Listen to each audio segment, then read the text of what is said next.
Hello friends, welcome to M D kitchen. ಇವತ್ತು ನಾನು ಆಲೂ ಬಟಾಣಿ ಕರಿ ಮಾಡೋದು ತೋರಿಸ್ತಾ ಇದ್ದೀನಿ. ಬನ್ನಿ.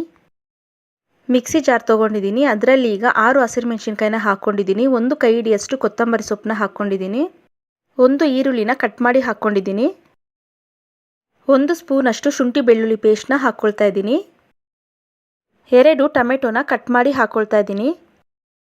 ಟೊಮೆಟೊ ಹಾಕಿದ್ಮೇಲೆ ಇದನ್ನು ರುಬ್ಕೋಬೇಕು. ನೋಡಿ, ಈ ರೀತಿಯಾಗಿ ರುಬ್ಕೊಂಡಿದ್ದೀನಿ. ಸ್ಟವ್ ಆನ್ ಮಾಡಿ ಬಾಣಲೆ ಇಟ್ಕೊಂಡಿದ್ದೀನಿ. ಈಗ ಇದಕ್ಕೆ ಎಣ್ಣೆನ ಹಾಕ್ಕೊಳ್ತಾ ಇದ್ದೀನಿ. 3 ಟೇಬಲ್ ಸ್ಪೂನಷ್ಟು ಎಣ್ಣೆನ ಹಾಕ್ಕೊಂಡಿದ್ದೀನಿ. 2 ಪಲಾವ್ ಎಲೆನ ಹಾಕ್ತಾ ಇದ್ದೀನಿ. 1/4 ಟೀ ಸ್ಪೂನಷ್ಟು ಜೀರಿಗೆನ ಹಾಕ್ತಾ ಇದ್ದೀನಿ. ಜೀರಿಗೆ ಹಾಕಿದ್ಮೇಲೆ ಈರುಳ್ಳಿನ ಹಾಕ್ಕೊಳ್ತಾ ಇದ್ದೀನಿ, ಚಿಕ್ಕ ಚಿಕ್ಕದಾಗಿ ಕಟ್ ಮಾಡಿಕೊಂಡು. ನಾನಿಲ್ಲಿ 2 ಈರುಳ್ಳಿನ ಕಟ್ ಮಾಡಿ ಹಾಕ್ಕೊಂಡಿದ್ದೀನಿ. ಈರುಳ್ಳಿನ ಎಣ್ಣೆಯಲ್ಲಿ ಚೆನ್ನಾಗಿ ಫ್ರೈ ಮಾಡ್ಕೋಬೇಕು.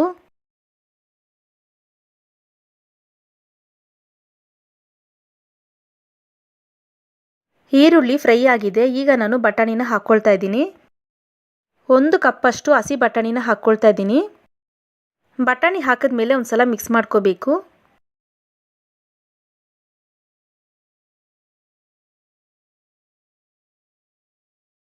ಕಾಲು ಟೀ ಸ್ಪೂನಷ್ಟು ಅರಿಶಿನ ಪುಡಿ ಹಾಕ್ತಾ ಇದ್ದೀನಿ. ಅರ್ಧ ಸ್ಪೂನಷ್ಟು ಚಿಲ್ಲಿ ಪೌಡರ್ನ ಹಾಕ್ತಾ ಇದ್ದೀನಿ. 1 ಟೀ ಸ್ಪೂನಷ್ಟು ಗರಂ ಮಸಾಲ, 1 ಸ್ಪೂನ್ ಧನಿಯಾ ಪುಡಿ, 1 ಸ್ಪೂನ್ ಜೀರಿಗೆ ಪುಡಿ. ಈಗ ಒಂದ್ಸಲ ಮಿಕ್ಸ್ ಮಾಡ್ಕೊಳ್ಳೋಣ.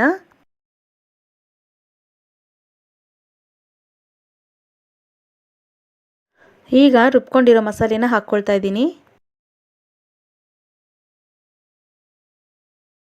ಮಸಾಲೆ ಹಾಕಿದ್ಮೇಲೆ ಮಿಕ್ಸ್ ಮಾಡ್ಕೋಬೇಕು.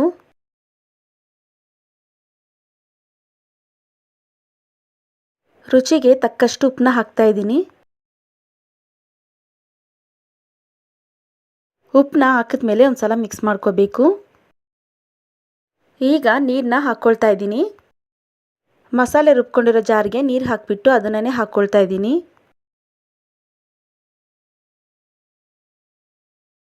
ನಾಲ್ಕು ಆಲೂಗಡ್ಡೆನ ಬೇಯಿಸ್ಕೊಂಡು ಕಟ್ ಮಾಡಿ ಹಾಕ್ಕೊಂಡಿದ್ದೀನಿ. ಆಲೂಗಡ್ಡೆನ ಫಸ್ಟೇ ಬೇಯಿಸ್ಕೊಳ್ಳೋದ್ರಿಂದ ಕರಿ ಅನ್ನೋದು ಬೇಗ ಆಗುತ್ತೆ.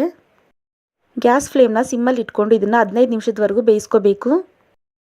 15 ನಿಮಿಷ ಬಿಟ್ಟು ನೋಡೋಣ ಬನ್ನಿ. ಈಗ ಕುಕ್ ಆಗಿದೆ. ಬಟಾಣಿ ಎಲ್ಲ ಚೆನ್ನಾಗಿ ಬೆಂದಿದೆ ನೋಡಿ. ಲಾಸ್ಟಲ್ಲಿ ಸ್ವಲ್ಪ ಕೊತ್ತಂಬರಿ ಸೊಪ್ಪನ್ನ ಕಟ್ ಮಾಡಿ ಹಾಕ್ಕೊಂಡಿದ್ದೀನಿ. ಆಲೂ ಬಟಾಣಿ ಕರ್ರಿ ಈಗ ರೆಡಿಯಾಗಿದೆ. ಸರ್ವ್ ಮಾಡ್ಕೋಬೋದು. ಪೂರಿ ಮತ್ತು ಚಪಾತಿಗೆ ತುಂಬ ಚೆನ್ನಾಗಿರುತ್ತೆ ಸೈಡ್ ಡಿಶ್ ಆಗಿ. ಒಂದ್ಸಲ ಟ್ರೈ ಮಾಡಿ ನೋಡಿ. ಈ ವಿಡಿಯೋ ನಿಮಗೆ ಇಷ್ಟ ಆದರೆ ಲೈಕ್ ಮಾಡಿ, ಶೇರ್ ಮಾಡಿ ಮತ್ತು ಸಬ್ಸ್ಕ್ರೈಬ್ ಮಾಡಿ. ಪಕ್ಕದಲ್ಲಿರೋ ಬೆಲ್ ಐಕನ್ನ ಕ್ಲಿಕ್ ಮಾಡಿ.